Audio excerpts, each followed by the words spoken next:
Hi, my name's They Shawn call Chandler, me and I gotta the start hip talking before Chris hopopotamus leads from us off with the a song. esophagus. I'm Shawn Chandler. This is Avatar the Last Podcasters, the guy up there that I couldn't even hear what you said. I was trying to talk over you, and it was successful for me. That's Chris Ford, aka the Objective Geek of YouTube and Twitter fame, and sometimes Full House, and whatever it was you were singing or rapping today. I didn't actually hear you. That's okay. What? No, I'm gonna I miss want the to know lyrics what it was. anyway. I'm curious. It was from Fly the Concords. Oh, They have this one song excellent. called uh hip hop hip hop hip hop hip hop phenomena. Wait, They call me the hip hop. rhinoceros because my rhymes are Yeah, bottomless. they call me the hip hopopotamus. Flows Oh, on that's top of right. this esophagus, dropping this esophagus. I can't even do that. It's They good. call It's a me a good water skit though. water Yeah. my manual. Did Steve tell you that by chance? Steve. Uh, I love Flight of Concords. I did too, and I also love what we do in the shadows. So, like at the same time, Ghosts and What We Do in the Shadows came out to the extent where I would tell people, I was like, "Hey, we're watching What We Do in the Shadows." I didn't like Ghost. I did not like it. What? It was How just many fine. episodes did you give it? Yeah, it was just fine. I watched How it many all. episodes did you give it? Oh, you watched it all, really? Yeah, Okay. I watched the whole thing. Like Okay. that's so All I right. like that's just it. I like it was good enough for me to finish, which I rarely do, for the record. Yeah. But like I was watching What We Do in the Shadows, and that's much more like appealing to me personally. But to the extent I was like, there's these vampires like living in this mansion, and people be like, "You're talking about ghosts," and I'm like, they're vampires living in a mansion. Okay, like hold your horse. Anyway, uh, I do like What We Do in the Shadows, and it has I what's haven't his name, watched it. Yeah. Jermaine Yeah. Clemens? Yeah, Jeremy Clemens Clemens. I don't know the Clemens. other guy's name. I don't know either, but he's not in there. But Jermaine is, and I like that show a lot. For the record, yes, Ghost was fine. Jermaine has went on to do like far more stuff than I feel like the other one. Yeah, he Not was in I feel like like Dinner he was for in Schmucks Moana. and He's been a couple of different other things. just But he kind of a played random the assortment, but crab. like relatively big-ish stuff, like stuff that people know about. Yeah. They're Um, still cool together and stuff. Like yeah, I think they went on tour probably like a couple of years ago. You know, they just redid their same songs. Oh no, I think they actually made some new songs. my favorite song that my wife hates but I love is "If You're Into It." It's my favorite one. I thought you were gonna say it's business time. Also that, but that one's if you're into it, I can at least kind of start singing, and like if she's not paying attention right away, like I can get away with like singing a Ah. verse or two right before she hears me, and she's like, "God damn it!" Oh gosh. Real quick. But never mind. I'll get too much of my personal life. There's Kiss is not a contract came up, and I started singing to my wife one time. She's like, "What are you doing?" I was like, "Kiss is not a contract." Just, but it's very nice. It's very, very nice. Just because you've been in my mouth. But I uh, I don't think I have ever tried to sing or replicate "It's Business Time" in front of my wife. Which I'm sure she would be fine with it. But uh, like, if it's you're into it, like it just starts as like a jaunty, like nice tune, and yeah. so it's easier to kind of get away with for a few seconds. Also like Carol Brown.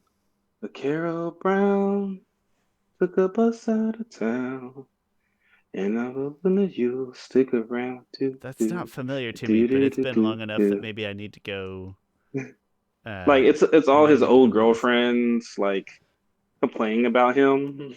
It's like he doesn't cook or clean. He's not boyfriend material. Ooh, needs cereal. You lose interest fast. His relationships never last. Shut up, girlfriends from the past. He says he'll do one thing, but then he goes and does another thing. Ooh, who got all my girls in the choir and taught them to sing? That Anyway, that sounds like a song that would make me feel very personally attacked.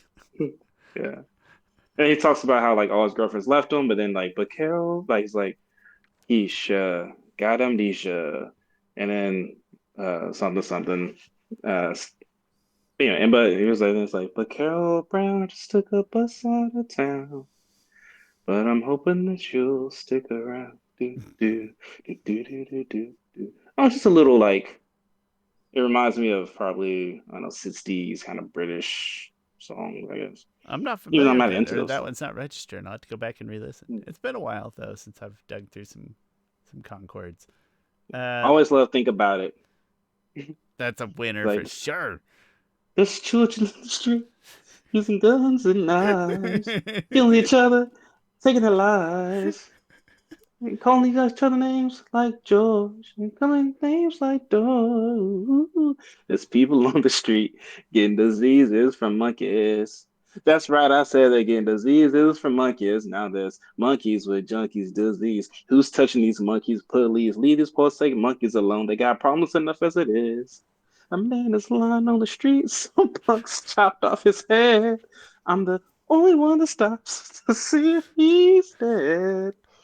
If our podcast Turns wasn't out he's popular and written dead. before, we're gonna That's rake fine. in the viewers this They're week. from they're from New Zealand though. Oh, for real? Well, I learn something Yeah. new every day. Yeah, because on the show, Fly the Concords, they get mad when they get confused with being Australians, but they're really That makes a lot of from New sense. Zealand. Yeah. Well, you know, it's time we expanded our podcast to New Zealand. I think it's finally time. For six, okay, let's get No, started. welcome to Flat of the Concast. My name's Shawn. Ooh, that's a good I know, podcast right? name. It's Avatar the Last Podcasters, and we rarely sing on this channel, but my name's Shawn Shaler. That's Chris Ford, aka The Objective Geek. And if we seem like we're not bored, we're just disappointed in Shawn because we've already done this episode and I screwed up the recording so it didn't capture. So we're still like, it doesn't make us look lesser upon this episode. It just, like it's like if you did your homework once and then your dog actually ate it, but you're a good student, so you redo the homework. Like that's what it feels like. So Well, the thing is, I watched this episode to review probably a month at ago, and then I least five rewatched it. weeks. Probably 5 weeks, and then I rewatched it when we reviewed it 2 weeks ago, or was it a week ago? And then I was just like, I think I like this episode. I remember liking this episode, I but did not rewatch it last time we were supposed to do it, so I'm gonna let my scores pull up, and then I'm gonna try to rationalize them and be like, "Yeah, that was that." I mean, I put them down the first oh, time. I had to mean it. I hope. real quick, Avatar, Netflix, somewhat related news. So some pictures leaked online, just with the set and stuff. It's not really big stuff on there, but the biggest thing that I took away from it is that they're using this new technology that's been used on The Mandalorian. It was used on the Batman movie. I really love this technology. I thought it was done really well in the Batman, to where they would have a set and they have like all these screens in the background. So instead of green screen, like they put this really high quality, pretty much TVs in the back, if you displays, and they can change the displays so it's not green screen, but you're still right there, so it has a really good effect. Because like I feel like with green screen, you can tell just the way they're moving that there is like that something image is being cut out of it or being altered in a way. But Avatar Netflix series is using it, and this is apparently like the biggest. It's called Volume, I think, technology, something like that. It's the biggest display of it being used. That should be really at least interesting. Hmm? Probably have some really good backgrounds at least. I wonder if screens have like a refresh rate, and like if your camera that you're using to record doesn't match the refresh rate, then you get that weird like trickle Hmm. down the screen. Like you can sort of see the gradual refresh rate on the screen. Do you know what I'm talking about? If you try to use a camera, like a video camera, to record something on TV, and if Yeah, the yeah, I know what rates are, you're saying. so I wonder, like, there's got to be smart people out there, and I'm I curious to hear, mean, like, they yeah, They clearly have figured it out. I didn't see yeah, any I would, like those images. Like you remember in the Batman, they would be on that roof with Batman be on the roof with Catwoman, right? Like the background of that was all of the screen they were using. Like they were on see, yeah, set. you could have fooled me for sure. Yeah. Uh, no, right. So they clearly got it figured. I'm just curious as to like, well, as long as the screen here is like a multiple of the camera that you're using, right? So that it's like an even split or some weird garbage like that I would like get the concept of, but wouldn't be able to articulate. I would like to hear that. at some point. Mm. Hmm. Anyway, that's interesting. And then we got a glimpse of Water Tribe clothing, and it is blue. It looks very like show-like, but not like cartoony, costumey. You can get a little image of someone in the suit. Um, so like unlike the M. Night Shyamalan movie where they're wearing like brown, like fur colored coats and stuff, which I guess is more realistic, whatever. Like there's a bald kid who has spirits talking to him and stuff. I'm not More realistic, trying to but be all can't pronounce a realistic. name right. Yeah, I know technically that was more of that was the reason why they pronounce the names like that because in that culture that's how you will pronounce those names. Aang will be pronounced Ong, and Iroh will be pronounced Iro. I know, but Um, those names were already in existence on television in a medium where they were pronounced, Chris. that's It's I'm like not I'm not trying to defend the it's movie. I'm like in just saying Spanish I class. I don't know if you ever took a Spanish class and they'd be like, your name in Spanish would be Cristobal or something like that, and yeah, Cristobal something like or that, and I'll be like, but what you don't like but you it's just Chris. introduce yourself as yourself. You don't suddenly like I'm Yeah. Juan Jose Jeronimo. Like you just know I'm Shawn in both languages. Actually, that always bugged me just a little bit. I don't know why, but anyway. As far as the live action series at this point, I'm just always like, news is good news. Just about any news really is good news. Just knowing it's around the corner, it's happening. That's exciting. Yep. Chris, let's talk again about Operation Beifong, which is book four. Let's talk. Let me Book scoot this up. four, So, Balance, Chapter 10, Operation Beifong, and some uh, stuff happens. Here we go. Let's get this out. oh crap, Thompson's Up, do outfit. it. Mhm. Okay. So, Bolin and Opal. Bolin is trying to kind of win back the heart of Opal, and they're going to go save Opal's mom and her dad and her brother and stuff from Kuvira being held captive in Zaosu. So they get there, and Toph is there, and they kind of meet, and you can sense this this animosity between Toph and Lin Beifong. She's just like, "Hey, Chief," and she's like, "Hey, Chief." Like, there's no love between them. I never got that saying. There's no love lost. No Like, love lost always confusing, isn't it? There's no it, love. it confuses me. There's no love There's, lost between those two. if Like, they why? love, there's lots of love If there's lost no, because they don't love each other. yeah, isn't it like I don't get the same. No, I don't either. I It don't. I'm baffles not the me. same. Yeah. Somebody explain it to us in the comments. Um, and Opal does introduce Toph to her bison. I forgot his name. I think the name is Oogie, or no, it's not Oogie. That's Tenzin's bison's name. Oh, I forgot the bison's name. But anyway, the bison's very boogery and stuff. And Toph mentions Appa. And then you guys are fan like, oh, they're doing she's bringing up a character that I love type of deal. And anyway, so that type of stuff. Um, and Opal, she loves the bison now, but she did try to take him back. Anywho, so then they try to come up with a plan to get to save them. Da-da-da-da-da. Sorry, I'm trying to see what this bison's name is. Juicy, that's the bison's name. Juicy. Juicy, That's so yes, interesting. because the booger. That's interesting. Yeah, that is a very appropriate name. Let's see. So then, uh, we'll stick with the A plot for now. There's a B plot. It's not as big, but um, Julie is testing out the machine with Batar Jr., and she's kind of, you can tell she is, dang it, had the same, having deja vu. I'm trying to find a word for someone purposely messing something up. Sabotage. Sabotage? She's sabotage. Yes, sabotage. She's sabotaging the whole thing.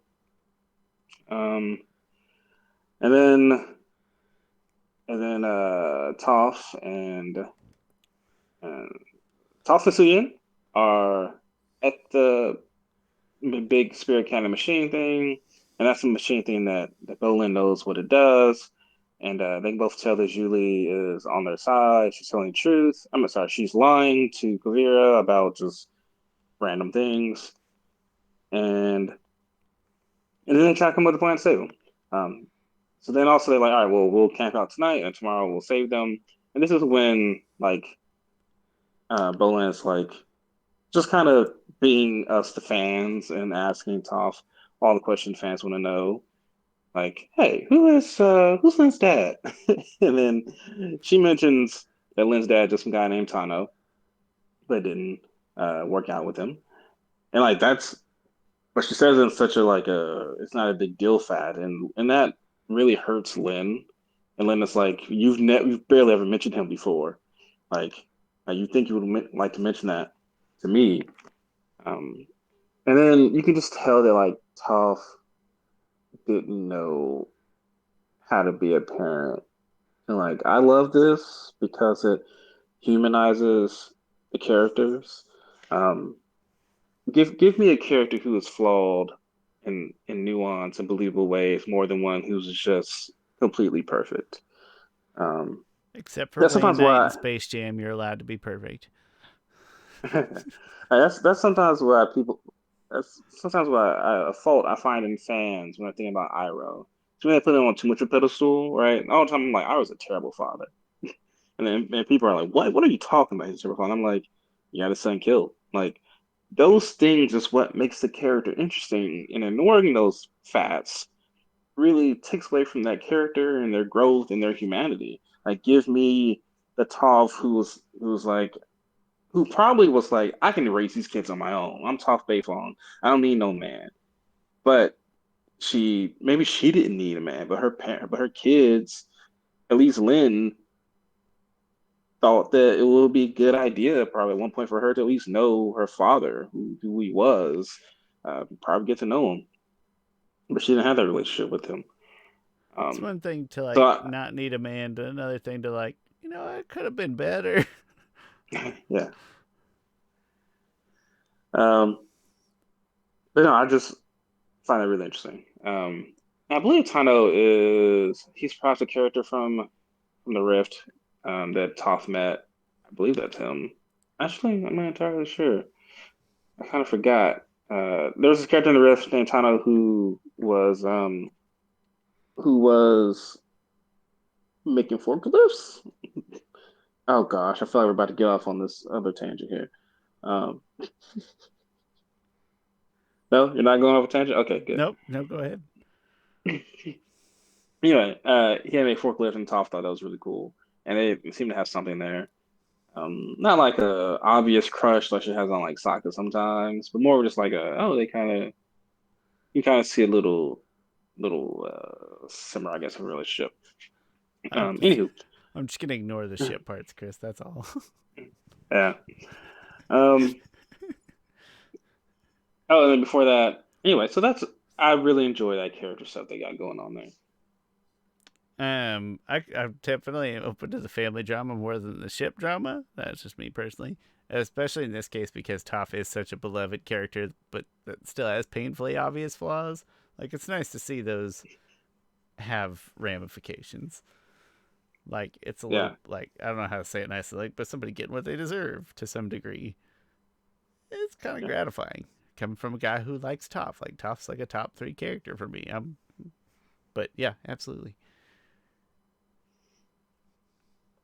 yeah. It's looking at the exact dialogue from Lynn in this moment. She's like, forget the fact that I grew up without a father, um, which is yeah, it's really interesting stuff. Like sometimes you think that you're as a parent, no, you think you're doing. Oh, his name is Kanto. Sorry, not Tano. He was a guy named Kanto. Um, but sometimes you think you're doing the right thing, or sometimes you think that even your actions are irrelevant, but they're really not. Like, it's funny, 'cause I've been thinking a lot about my parents lately and different things. That I have great parents, without a doubt, and I would not be the person I am today without them. they're very supportive and loving. But of course, I think they have their shortcomings.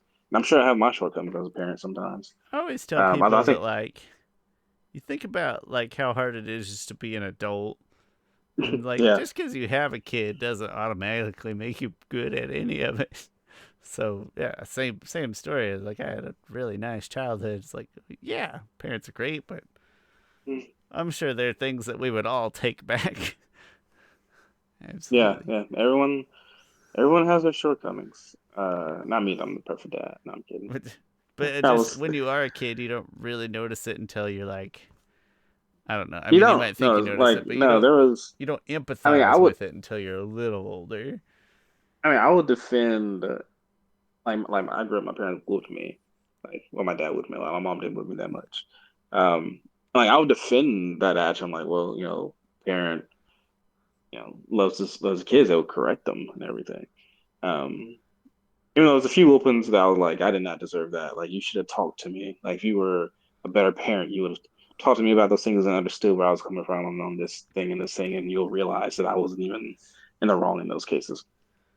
Um, When I but do tease my parents about specific, like, cause I had a good relationship and we all have pretty good sense of humor, so I'll tease them about stuff now. I'll be like, listen, you messed that up on Chris. That's your first kid, my brother Chris, not you, Chris. I was like, that's your first kid. That was your first time being a parent. You messed it up 15 years later on your fourth kid. All right, that's on you. yeah. They don't think it's as Um, funny as I do. yeah, because parents don't like to be told they're wrong about something. They don't. That's the thing, they know. Which is important to me. Like I try to admit when I'm wrong. So I try to apologize if I feel like I've done something that I shouldn't have done.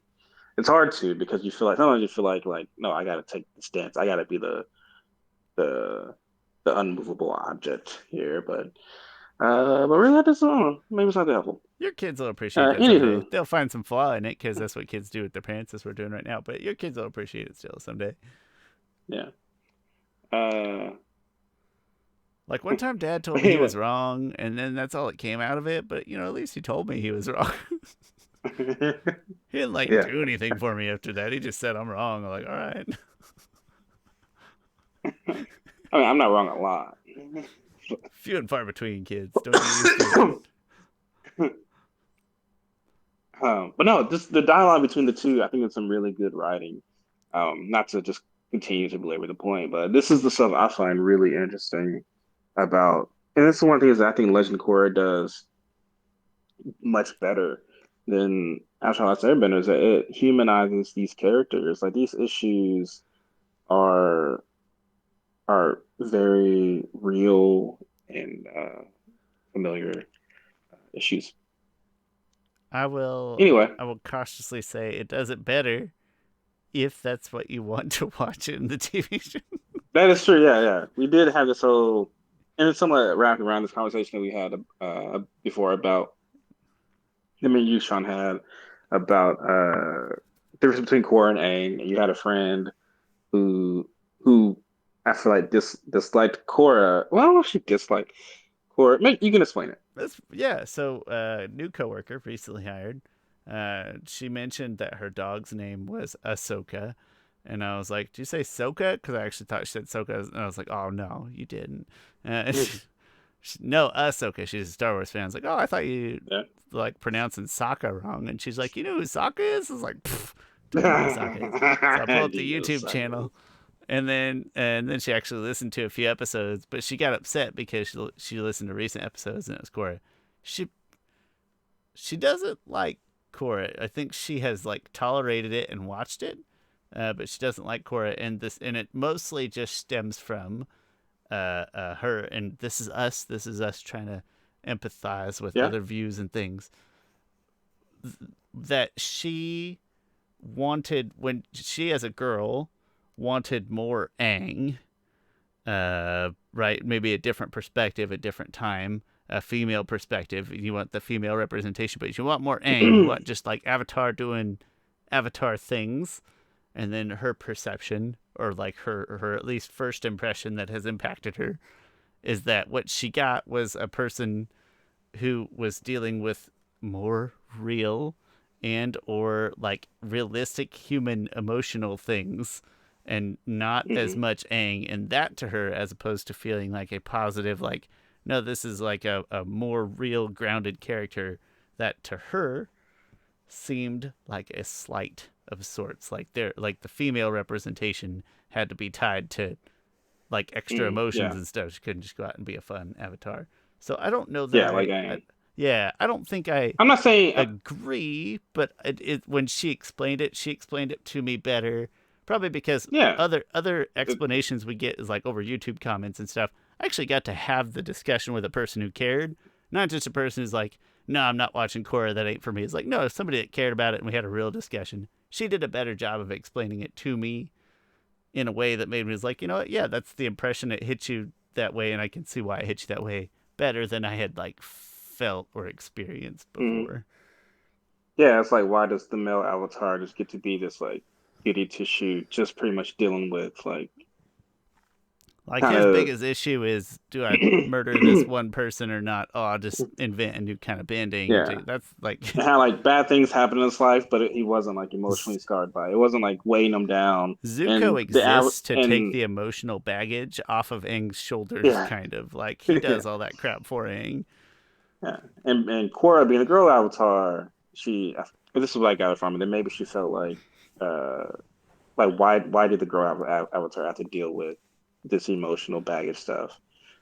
And I would argue, and I would not argue. I would say because I completely understand that point because, like I told you, Shawn, like as a black person who doesn't have all that much black protagonists, especially in fantasy or anything in general, like oftentimes that black character has to deal with black issues, right? It's like, oh well, this person got pulled over by a cop, or this person has to deal with other things happening. And sometimes you just want that character just to exist and be that character without the extra real world baggage that comes along with being that demographic. Like I So I just want completely a get that. regular character that has regular character problems. And he's Yeah, not the first one getting picked off in horror movies because he's black. Like yeah, ideally, exactly. he can just stay in the horror movie longer. Yeah. Um, so I sometimes feel that way, but also other times I'm like, man, like I really love Get Out because of the whole speaking of horror stuff, because of all of the That movie racial things messed that's with going my on for it. head, which I think is what it's supposed to do, but that movie messed Yeah, with me. love that movie. God damn the end. Um, The end, I'm about like in tears here. Oh God. oh yeah, We talked about yeah. that before, I know. Yeah. But but I would say that it's just it possibly a coincidence because I think Korra is a better written character than Aang. I think she has a much better character development, and part of character development it's it's going through these emotional things. And to me, real world people go through emotional things. But the way the media or artists or movies or TVs tends to write their main protagonists is that they kind of ignore those emotional things and focus more so on the higher level, just Well, kind to of some big picture degree, type I of mean, stuff. I'm the biggest offender of this. Like, I don't love watching real characters. Like, real life is already here. I don't Yeah. like so it. I'm easy to empathize with that side. No, I get Yeah, that too. I did Let encourage me let her. me get back. Yeah, I encouraged her to read the Kyoshi novels though, because I said, you know what, I do think that Kyoshi is closer to like there's still some issues and things, but they don't feel like the type that you would associate just because she was a girl and she mostly gets to do Mm. just badass Avatar stuff. So that was my Oh yeah, sure. resolution: is go read Okay. Kyoshi. Sorry to Uh, interrupt. but so I think it's more so of a coincidence, like that Korra is written far more nuanced. Oh, my other point was like, and usually main protagonists are not written to deal with those things, and also usually main protagonists are men, and so it's like, oh well, like we got this woman one, she's dealing with these things with emotional damage and baggage and stuff. It's like, well, why does she have to deal with that? Like, I get that, I really do. Like sometimes I do miss the like horror, just like I'm the Avatar and I'm gonna beat your ass, like that was her in season one. And we didn't Um, get enough of that. That probably hurts the most, right? It didn't feel like we got enough of that, but yeah. I will. Um, I do also the uh, fact that we grew, the audience grew with Korra, right? Like yeah, that was also part of it, especially Mike and Bryan. I think they were saying they're like, well, when we wrote Avatar, like we were kind of, we when we write Legend of Korra, we grew with the audience. Like we matured things to a certain extent. which is not something And a lot of so, shows try to yeah, do the over the time. only other show that I think does that is Young Justice. Young Justice is like it feels like a completely different show in season four. Like they like just the handcuffs have come off of them. The writers have become way more passionate about writing a diverse group of people and things like that. I think some of season three went too dark. Like it was just like gruesome stuff that they didn't have to do. Being on the streaming service, they didn't have to do with ratings and stuff. Um, but anyway, no, I get the point of like, man, sometimes I just want to watch something and be happy. Like the other day, I was like, you know what? I was just down. I was like, I just want to watch a movie, and I couldn't think of like, oh, I want to watch a superhero movie, but like all my favorite superhero movies are like Dark and they're gritty. dark and gritty I and want to watch realistic. Logan. Uh, I was like, I could watch Batman Begins, but his parents get killed in that. And even though Batman Begins, I think it's the most aspirational superhero film that I've ever watched. There's a certain lowness to it. You got to reach those heights. Although I think I should have just ended. I just watched like Avatar. I just threw on Avatar a few middle episodes of season one as a kind of deep. In hindsight, I probably would have just went and watched Spider-Man to the Spider-Verse. And that would have Okay. been a good Yeah, one. yeah, that's like I mean, generally a positive feels movie. My Yeah, mind just jumped to Deadpool. I'm like, if I want to feel good, I want comedy. So a little limited, but a Deadpool or a Kick Ass or something. yeah. Good choice. Good choice. Anywho. Delaney, you've been called out, but also thanks for watching our podcast. Yeah, and I completely respect your opinions and feelings. Sorry, clear my throat. Anyway, on to the episode. So, the I don't remember where gosh, we left off. by the time Toph and Lynn is talking, she's pretty much like, "Listen, once we save Suyin, we're finished, we're done." And Toph had, oh man, it's so animated so well. Like she has this look on her face of just like, well, if that's what you really want. Like she's sad about it, but she's also too stubborn to try any harder. Like, oh my, these characters are to me are just so real to me because that's what people do. Like, I won't belabor that point anymore of the realistic relationships. Anywho, they go and they save Su Yin and her kids, and and Kuvira figures out that Julie has been lying to them, and she threatens to blow her up next to this village that they're doing the test on. So then, pretty much it's a fight. It's Suyin and Lin versus Kuvira and holy crap, I love this fight. It's one of my favorite fights in all the shows. The Suyin versus Kuvira fight. Like it's just so beautifully animated, and you can if you go to Joaquin Dos Santos Twitter, he has a pinned the animation test. It's just so the pencil test is so beautifully done. Like it's like kind of sketchy and stuff. When you draw out sketches and stuff, that's so good. Like Suyin, like she like Kavira's throwing her metal blades at her. Suyin is dodging it. She takes this metal plate and splits it in half, makes armor out of it. It's so good.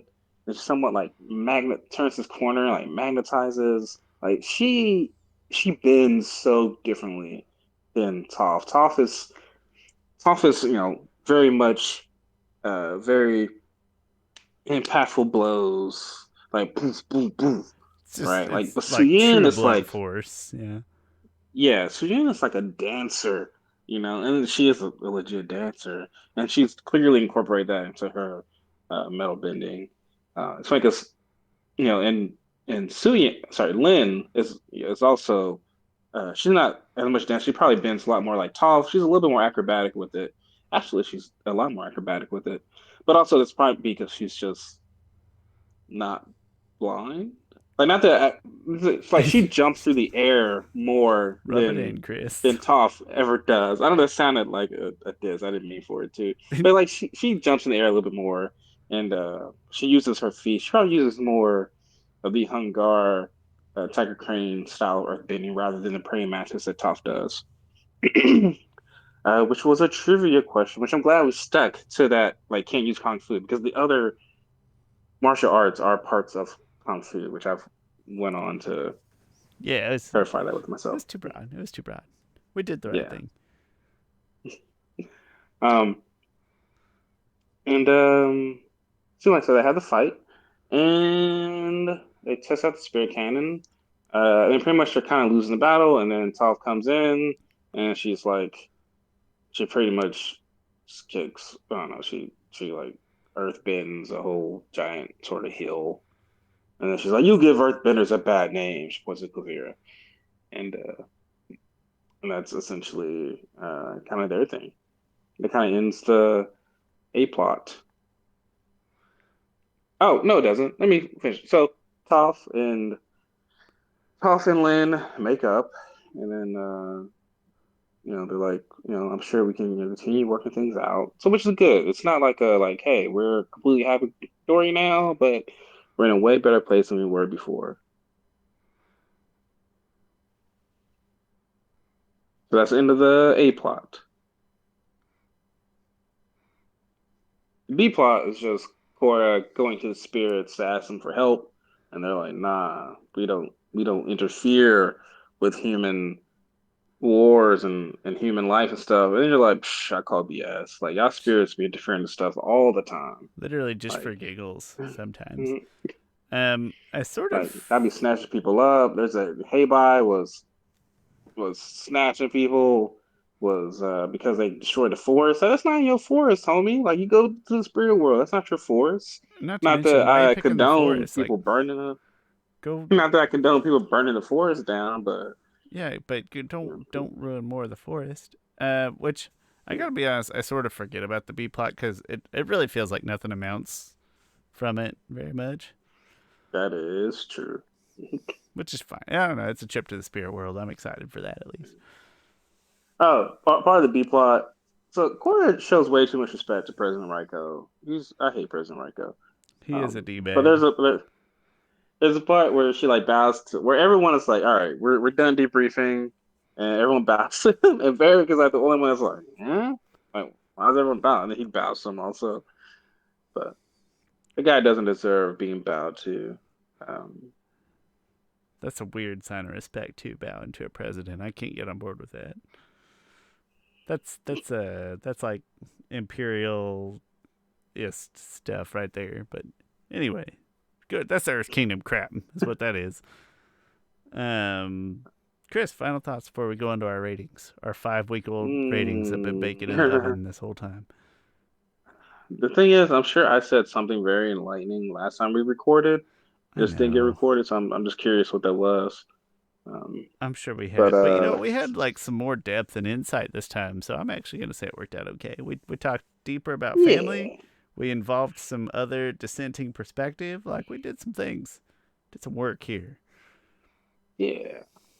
All right, Let's do let's some ratings. Yeah, get on to the ratings. Okay, audiovisual gave it a 9, mostly all because of that fight. Loved it, so good. Story gave it an 8.5 out of 10. I could probably give this a 9. Just honestly, I probably should have, because how much I freaking talked about the family dynamic stuff. But 8.5 out of 10. On memorable, gave an 8. I forget exactly what was memorable about this. I can't remember exactly. I mean, there's a lot of memorable stuff. There's the anytime you pretty say much I the forget what was fight. memorable about this, like, well, I guess that's a zero. I don't know. Yeah, I know, right? But